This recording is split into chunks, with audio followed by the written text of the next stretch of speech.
Paz seja convosco. Amém. Louvamos ao Senhor por mais uma vez estarmos juntos, meditando nas suas benécias, nas suas graças.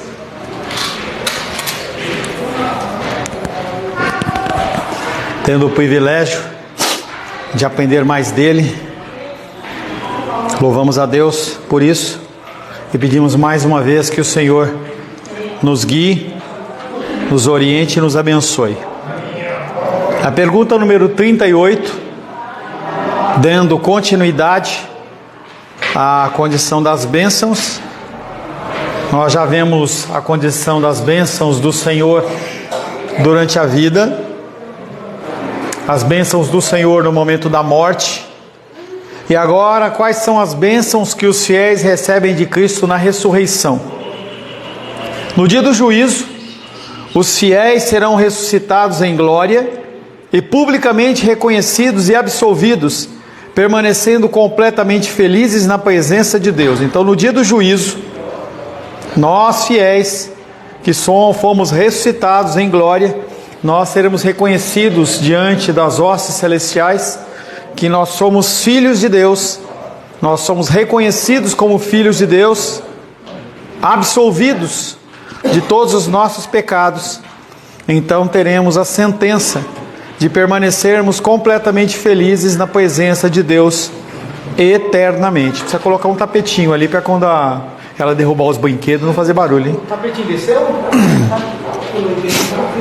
Ressurreição do corpo. Para mim pode desligar, tá? Ressurreição do corpo. Após a morte, o corpo se decompõe.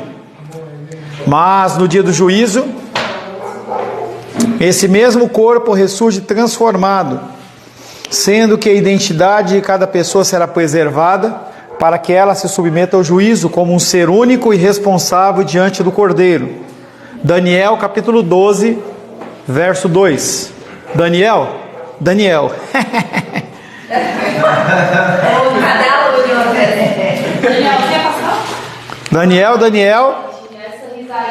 12, 2.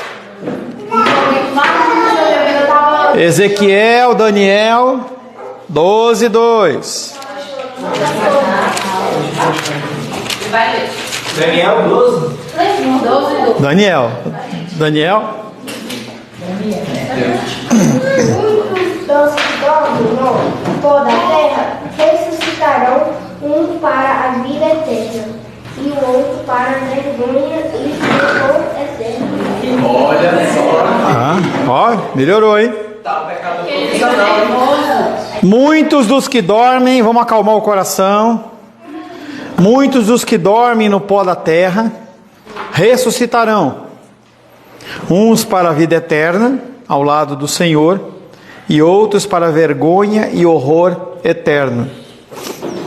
Após a morte, o corpo se decompõe, mas no dia do juízo, esse mesmo corpo ressurge transformado, sendo que a identidade de cada pessoa será preservada para que ela se submeta ao juízo, como um ser único responsável diante do Cordeiro. Nós estaremos diante do Senhor, sem nenhuma desculpa, sem nenhuma capa de autoridade, e nós vamos estar diante do autor da vida. Podemos falar sendo confrontados. Se vai ser um DVD, se vai ser um Blu-ray, se vai ser, eu não sei. Mas a nossa história inteira ela vai passar diante dos nossos olhos. Pelo poder de Cristo, os corpos serão ressuscitados pelo seu Espírito. Os injustos para a desonra, os que foram feitos pela obra de Cristo para a honra, e para serem semelhantes ao próprio corpo glorificado de Cristo. João capítulo 5. Não.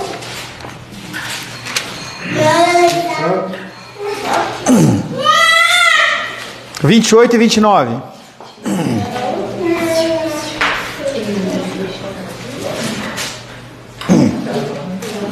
Nos diz assim: não vos maravilheis disto, porque vem a hora em que todos os que se acham nos túmulos ouvirão a sua voz e sairão.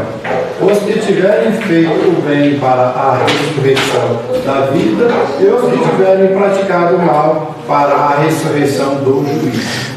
Antes de falar sobre isso, uma observação. Pais, quem tem que ficar com brinquedo é do nível da Heloísa.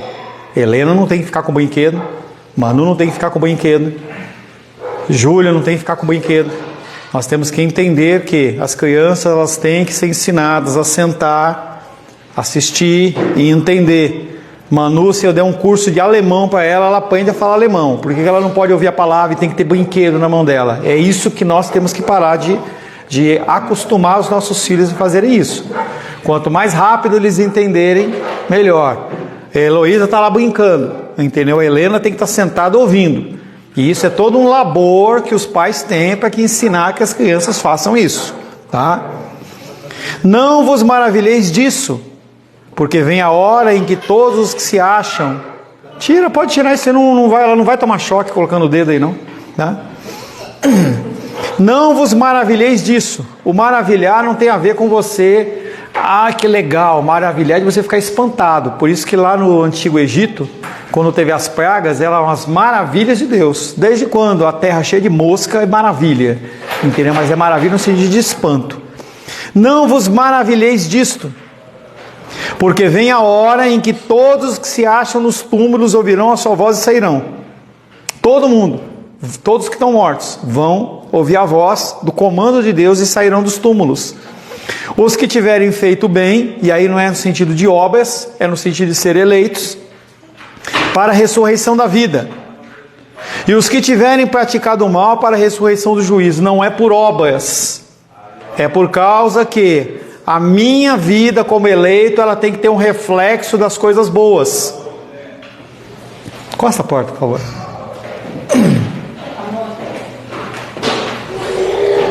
A nossa vida, ela tem que ser um reflexo da nossa fé. Se eu tenho uma vida má aos olhos do Senhor, quer dizer que eu não tenho um coração que é salvo, não um coração que é eleito. As pessoas elas nos veem muito mais nas nossas ações do que nas nossas palavras. Juízo final. Haverá um dia do juízo para toda a humanidade. Todos os que existiram em todos os tempos. Gente pra caramba. Mas vai estar de um lado direito. Eu não sei se eu já falei para vocês. Um dia. Não foi uma só, várias vezes. Às vezes eu me sinto Forrest Gump, o contador de histórias, né? Entendeu? Mas eu estava dando aula lá em teologia. Estava lá dando aula. Estava lá dando aula em Taguatinga. E eu comecei a falar exatamente sobre essa condição, de que no dia do juízo vai estar do lado direito as ovelhas e do lado esquerdo os bodes. E aí eu peguei e joguei a caneta assim, olha, aqui as ovelhas. As pessoas mudaram de lugar para sentar no lugar que é das ovelhas. Como se isso pudesse mudar alguma coisa na vida delas, tá? Haverá um dia do juízo para toda a humanidade, todos os que existiram em todos os tempos. Vai estar Abraão, você vai encontrar na fila Abraão, encontrar Oséias, vai encontrar a mulher lá, a mulher de Ló. Isso vai ser uma bagunça, né? Vai ser uma festa. É que quem já foi, eu já fui para os Estados Unidos. E quando você vai lá nos brinquedos da Disney, todo brinquedo, toda fila, ela é feita para você se divertir na fila. Então quando tem, por exemplo, o negócio do tubarão, tem lá o tubarão, que não sei o que e tal, que você entra num barco, não sei o que. Todo o caminho fica aparecendo as notícias, aparecem as pessoas, não sei o que. Então você se diverte na fila. Vai ser a mesma coisa, só que não vai ter diversão não. Você vai estar na fila encontrando todo mundo. Mas você encontrar Hitler na fila? Encontrar o Fernandinho Beiramar, encontra a Xuxa, encontra, sei lá, todo mundo, entendeu? Pessoas boas e ruins. Encontrar Pedro, entendeu, na fila, vai estar lá. Haverá um dia do juízo para toda a humanidade, todos os que existiram em todos os tempos. Conforme o apóstolo Paulo, os mortos serão ressuscitados primeiro, e os que estiverem vivos neste dia serão transformados e revestidos de imortalidade, entendendo que não há uma diferença de tempo entre aqueles que estão ressuscitando e aqueles que estão sendo transformados. É simplesmente como no Ordo Salutis, você mostra uma sequência, mas não quer dizer que os caras a gente vai ficar lá esperando, né? Eu morri, eu vou ficar esperando a Aisla chegar porque ela não morreu ainda, daqui a pouquinho, 10 minutos, não. É pupu, entendeu? Conforme o apóstolo Paulo, os mortos serão ressuscitados primeiro e os que estiverem vivos nesse dia serão transformados e revestidos de imortalidade, tanto para o inferno como para a glória.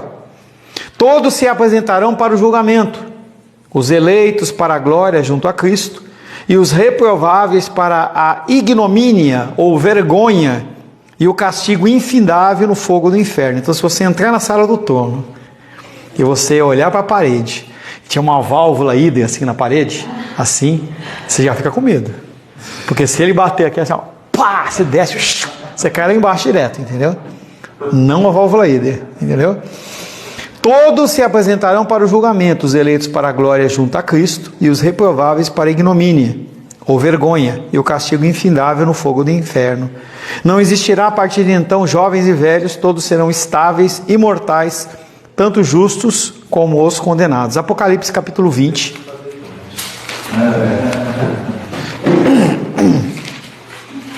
Apocalipse 20. 14 e 15. Passou rapidinho, mas foi bem complicado. Tipo assim. A pergunta é complicada? Para você ou para mim? Pra mim. Ah, bom, porque eu sou ungido, né? Olha.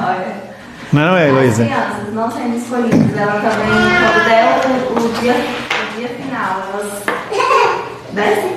E aí? Você me responde. Eu não. A eleição é pelo ato do ser humano? Não, então criança. Calma, Aisla. A eleição é pela salvação. E as crianças, elas estão fora da escolha de Deus? Já foi escolhido. Mas aí. Aí o quê? Aí, tipo assim, se não for escolhido, vai também. Na idade cristã ou na vida adulta? Não, vai ficar na idade adulta. A idade é que as pessoas vão estar todas com 30 anos. É uma teoria, entendeu? Então a Helena vai ter 30 anos, seja no céu, seja no inferno, não importa. Entendeu? E qual que é a sua dúvida que eu não entendi? Você está achando que não é justo que as crianças, elas... Ele fala que o reino do céu é das criancinhas. Bonitinho e tal. Mas você eu já expliquei para você o que é a condição das crianças. Esqueceu? O que é ser como uma criança? Ser como criança?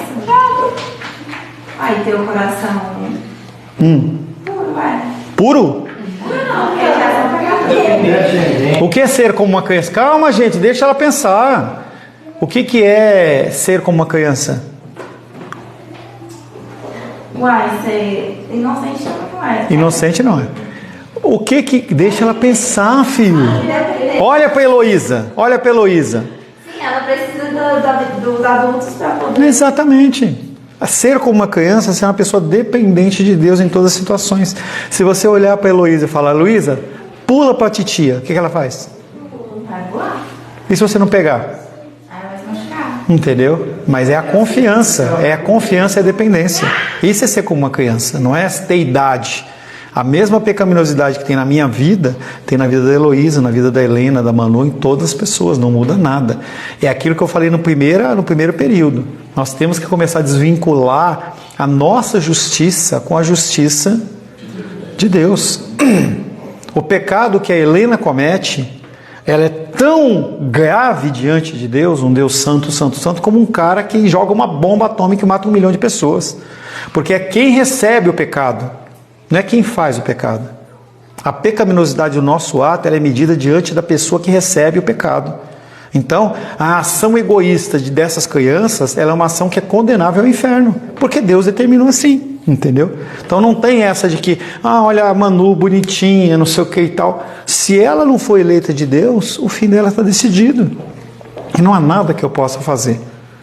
Há uma teoria que diz que pais cristãos geram filhos cristãos. Então o que acontece? Se os pais eles têm uma vida aos pés do Senhor, eles vão influenciar os filhos de uma maneira positiva para que o filho ele aceite a Cristo, entendeu? Por isso que é tão sério.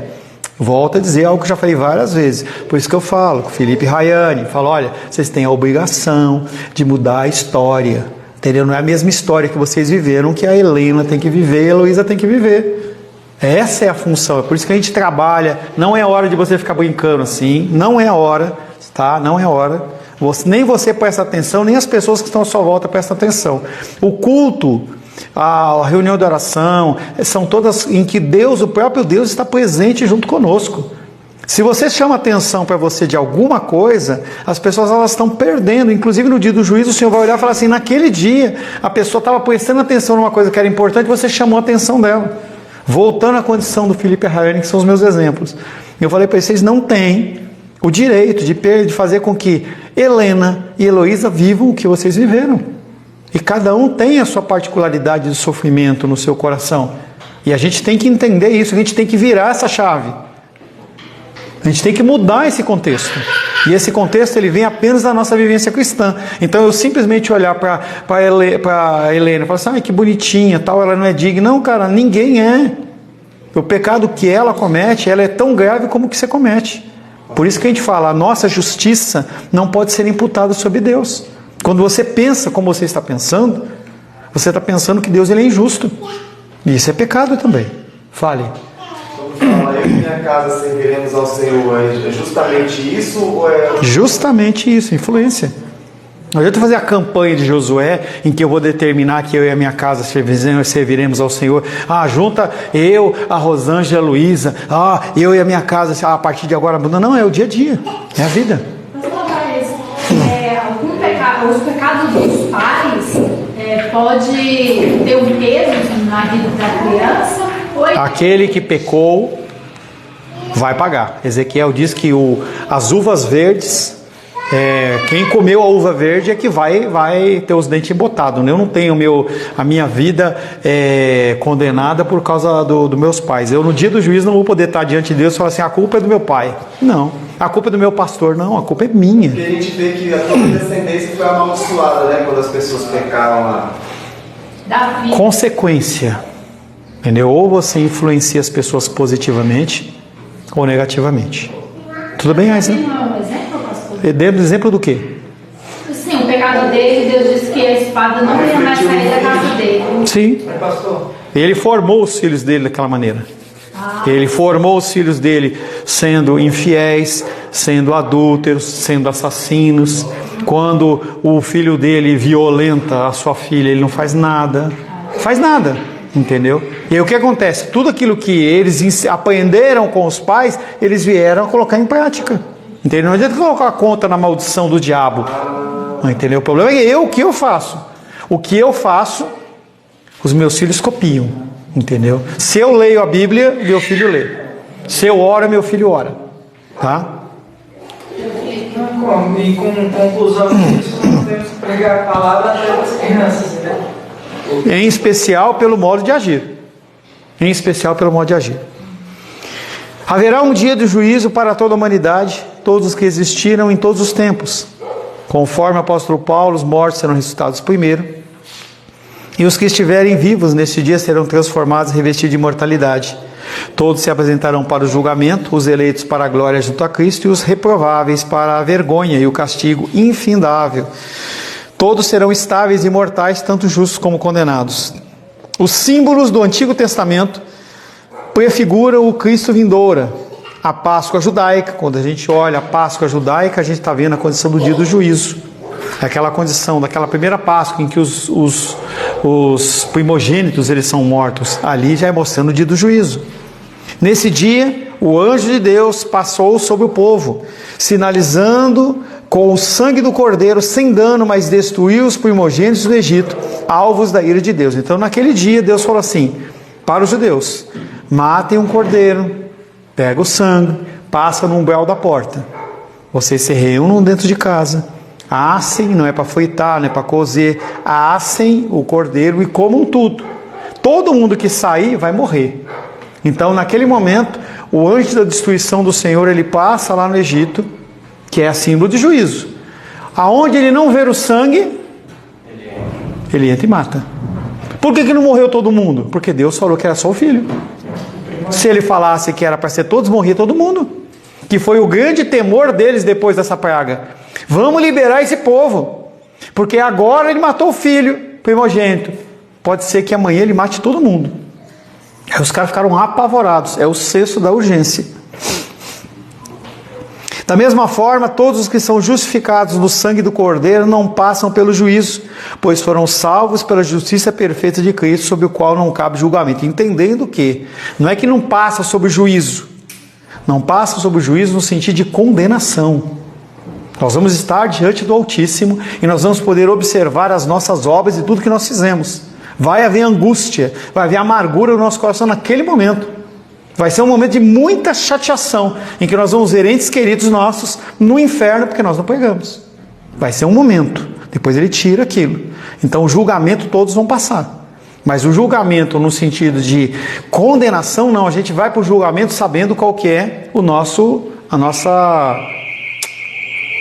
Vai definir o galardão? Não, calma, outra coisa. Mérito não. Simplesmente não vai ter a condição da condenação, vai ser simplesmente a condição de apuração para você ver como foi a sua vida. Você vai ter um tempo diante do Senhor, com todas as oportunidades. Imagina quando Deus contabilizar, eu fico imaginando quando Deus contabilizar as horas de Netflix que eu tive, entendeu? Diante das pessoas, ou as horas de Instagram, as horas de Facebook, ele vai olhar e falar assim, você ficou tanto tempo fazendo isso. Vai ser muita vergonha naquela época. Êxodo 12:12, fale. Mas isso é para a questão de definir o galardão de cada um? Não, querida. Calma. Não leu Apocalipse? Então leia, por gentileza. 20, 14 e 15. Então a morte e o inferno foram lançados para dentro do lago de fogo. Esta é a segunda morte, o lago de fogo. E se alguém não foi achado inscrito no livro da vida, esse foi lançado para dentro do lago de fogo. E aí ele coloca tanto a morte, como o inferno, como pessoas. Então a morte e o inferno foram lançados para dentro do lago de fogo, ou seja, o lago de fogo é pior do que o inferno. Essa é a segunda morte, o lago de fogo. Se alguém não foi achado inscrito no livro da vida, esse foi lançado para dentro do lago de fogo. Êxodo capítulo 12:12.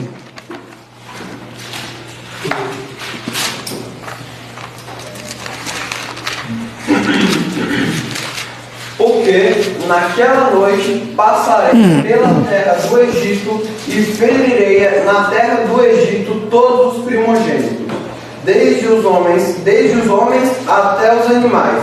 Executarei juízo sobre todos os deuses do Egito. Eu sou o Senhor. Quem que passou e matou os primogênitos?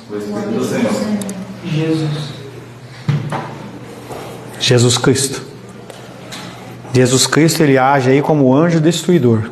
Ele destrói tudo. O Pai determina e o Filho vai e faz. Ele como o leão da tribo. O Senhor, que é o Cristo, fala na primeira pessoa: eu ferirei todos os primogênitos. Vê-se por aí que o castigo dos reprováveis é executado ativamente por quem? Quem executa o juízo? Quem executa o juízo? Sempre a execução a parte de Cristo. A ação é de Cristo, a ordenança é de Deus Pai. Sempre a ação da ordenança é de Cristo. Ele é a palavra, tá? Ele é a palavra. A destruição dos ímpios é uma punição tão ativa de Deus quanto a salvação dos eleitos. Então, tanto uma coisa como a outra parte de Deus através de Jesus Cristo. O céu. Ninguém sabe descrever como é o céu. Pelas afirmações bíblicas é correto pensar no céu como um lugar, mas ninguém sabe como e onde será esse lugar. Então as pessoas, elas têm as visões que vão lá no céu, no terceiro céu. Paulo foi no terceiro céu, mas ninguém traz um relato de como isso vai ser, em especial porque nós não vamos viver nos céus, nós vamos viver na terra transformada. Então a gente sobe e depois a noiva adornada do Senhor, ela desce para reger, e a gente entra na condição do que a Misa está falando, galardão.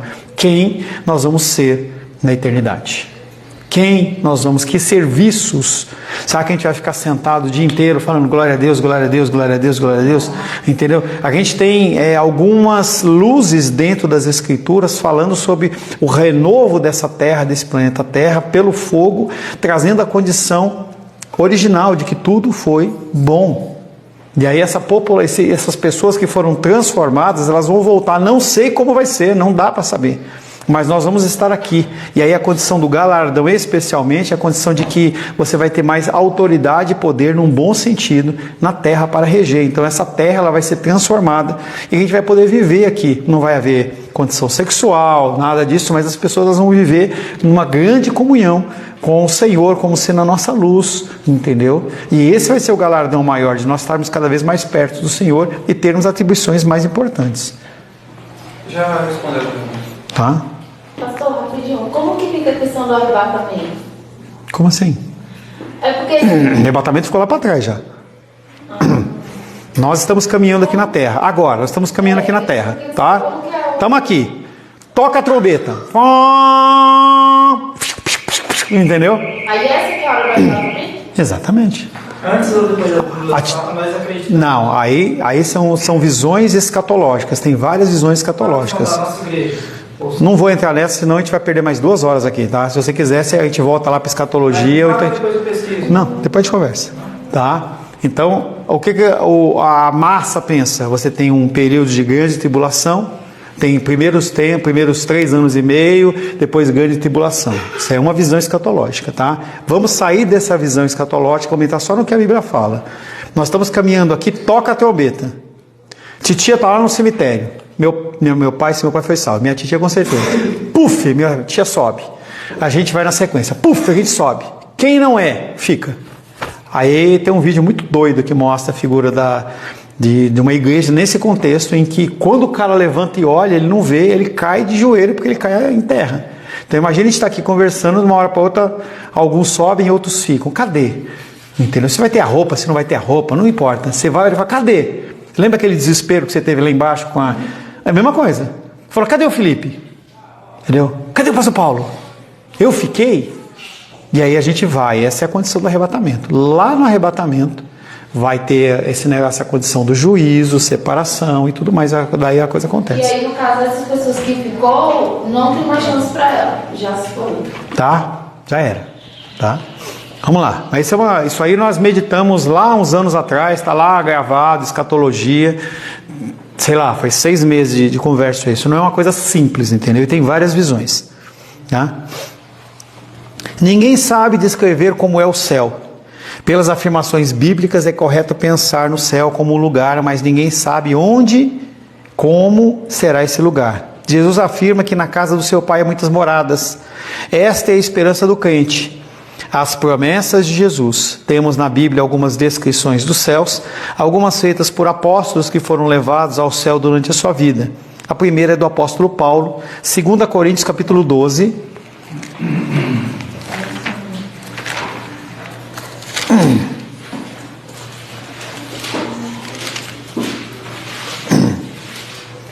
De 2 a 4. Conheço um homem em Cristo que há 14 anos foi arrebatado até o terceiro céu, se no corpo ou fora do corpo, não sei, Deus o sabe. E sei que o tal homem, se no corpo ou fora do corpo, não sei, Deus o sabe, foi arrebatado ao paraíso e ouviu palavras inefáveis, as quais não é lícito ao homem referir. Por que o texto está entre parênteses? Porque é a palavra dele, a explicação dele. Não tem certeza. Não é a palavra de Deus. Não é a palavra de Deus. Isso aí foi adicionado posteriormente. Quando o cara estava fazendo cópia, ele fez uma observação. E conforme isso foi passando de tempos em tempos, o que acontece é que aquilo não está nos escritos originais. Então, quando você vê uma coisa entre parênteses, você desconsidera. Em especial que você vê até o discurso dele, parece que entrou uma pessoa infantil falando, e aí depois volta o texto, né? Conheço um homem em Cristo. Ele está falando de quem, Felipe? Paulo está falando de quem? Dele mesmo.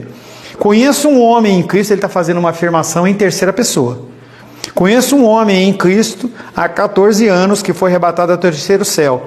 E sei que o tal homem foi arrebatado ao paraíso e ouviu palavras inefáveis. Felipe, o que é uma palavra inefável? Não pode ser pronunciado. Às quais não é lícito ao homem se referir. Então o apóstolo Paulo, primeiro ele não sabe como descrever as coisas que ele viu nos céus. E aí Deus ainda não permite que ele fale aquilo e explique. Temos também o testemunho do apóstolo João, que foi levado aos céus para receber a revelação de Jesus Cristo. Apocalipse 22, 1.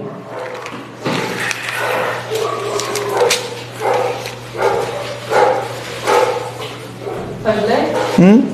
Então me mostrou um rio da água da vida, brilhante como cristal, que sai do trono de Deus e do Cordeiro. Tá, então é uma visão em que vai ter um rio de águas cristalinas, e essa água, ela mina não da montanha, não da chuva, não da diferença de umidade, mas nasce do trono de Deus. Um trono que é especificado lá em Ezequiel, como em Isaías, como ele olha e vê um negócio como de um vidro verde, assim, ele começa a descrever a figura do que ele viu, entendeu? Que é uma coisa que os nossos olhos e os nossos ouvidos não conseguem entender. Existem mais algumas afirmações bíblicas que devem ser levadas em consideração. Uma delas está no livro do Apocalipse, onde podemos ver que não existirá sofrimento. Apocalipse 7,17. Então, apesar da gente não ter a figura clara de como vai ser, a gente sabe, a gente tem alguns lampejos. Então, por exemplo, Apocalipse 7,17. Pois o Cordeiro que se encontra no meio do trono os apacentará e os guiará para as fontes da água da vida, e Deus lhes enxugará dos olhos toda lágrima. Ou seja, não no sentido que eu vou estar chorando e Deus apaga, e sim que não vai ter dor.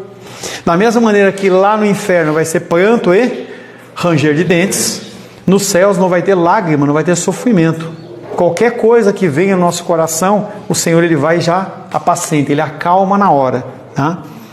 O céu será algo surpreendente acima de qualquer coisa que conhecemos na terra ou em nossa imaginação. Nem olhos viram? 1 Coríntios 2,9.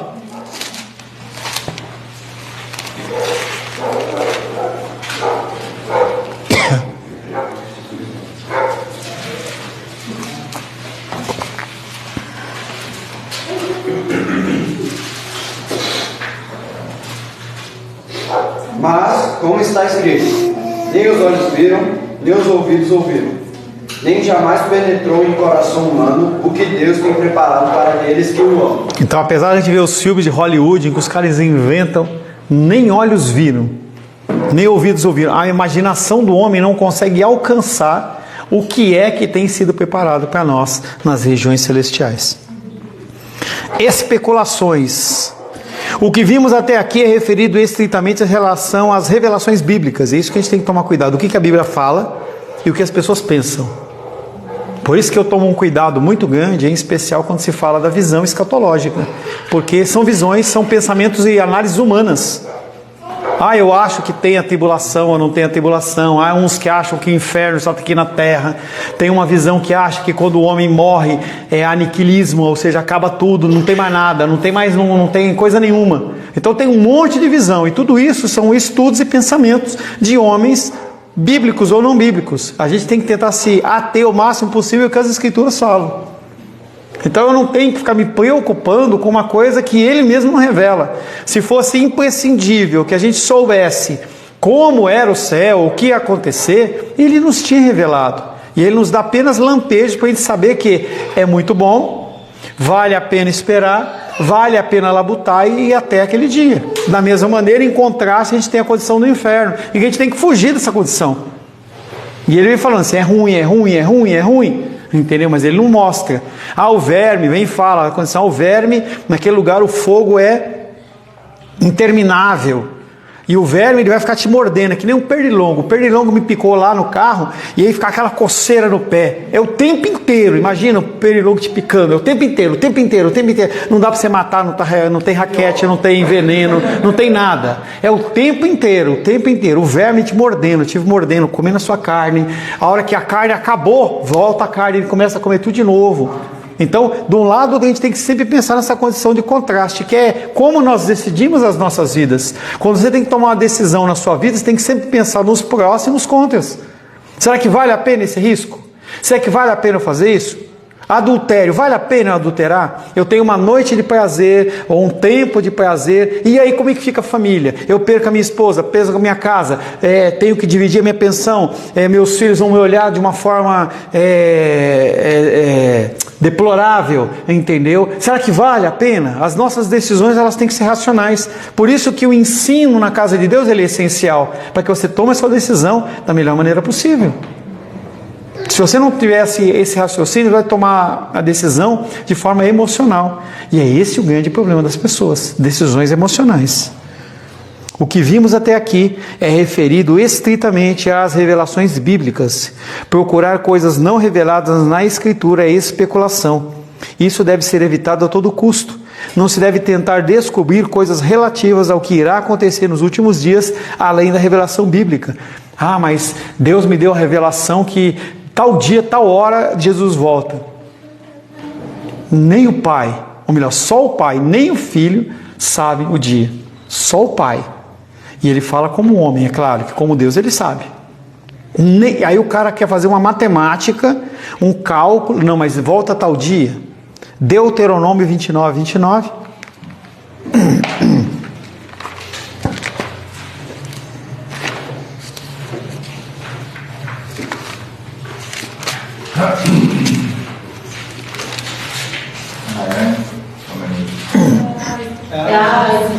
As coisas encobertas pertencem ao Senhor, nosso Deus, porém as reveladas nos pertencem, e a nós e a nossos filhos, para sempre, para que cumpramos todas as palavras desta lei. As coisas encobertas pertencem ao Senhor. Às vezes as pessoas falam, poxa, mas e aquele tema, e aquele estudo? Cara, se você não consegue praticar nem o amor, por que eu vou falar de coisa mais complexa? Qual que é a finalidade de eu trazer para você um estudo escatológico se você não consegue nem aplicar o básico, que é amar o próximo como a ti mesmo? Se nós tivermos como premissa nas nossas vidas amar o próximo como a nós mesmos, resolveu o problema, não precisa de mais nada, não precisa se preocupar. Não precisa se preocupar com o Apocalipse, não precisa se preocupar com nada. Se preocupe em ler as Escrituras e aplicar as Escrituras na sua vida. Apenas isso. Isso é o cristianismo que Deus te exige. Amém. Senhor, em nome de Jesus, louvamos o Teu nome e agradecemos pelo Teu amor, Tua graça, Teu cuidado. Queremos pedir, Pai querido, que o Senhor possa nos guiar nos nossos dias. Que o Senhor possa, Pai querido, colocar no nosso coração os desejos, as necessidades que partem do Teu coração, Pai. Que o Senhor possa nos guardar, nos proteger e nos livrar de todo o mal. Em nome de Jesus. Amém. Graças ao nosso bom, querido e amado Deus.